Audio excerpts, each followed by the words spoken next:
Fresh made mayonnaise is a fantastic thing.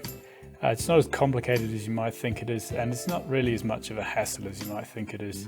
It's simply egg yolks, some seasoning, and a little bit of acid. In this case, we're going to use lemon juice, but you could use a little bit of vinegar instead. I'm going to put some mustard in as well. Mustard's a great emulsifier, so it helps the egg yolks with their emulsifying properties, and it also tastes good. So there's my lemon juice. The most important thing with mayonnaise is that everything's at a similar temperature. So the eggs are at room temperature. And then we pour the oil in very, very gradually. As we've said plenty of times in this course, eggs can only absorb another liquid gradually, otherwise they freak out and curdle or split. I've got a tiny stream of oil and I'm pouring it straight onto the beaters, so it's incorporated quite quickly and easily.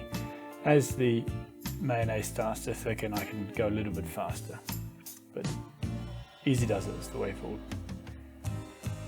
I'm going to keep beating.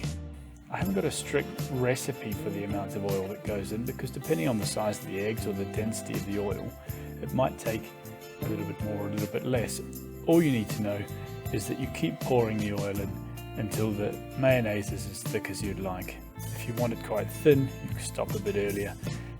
It will get thicker and thicker and thicker with the more oil that's added. Eventually it will curdle and split, but it will be quite thick by the time you get to that point.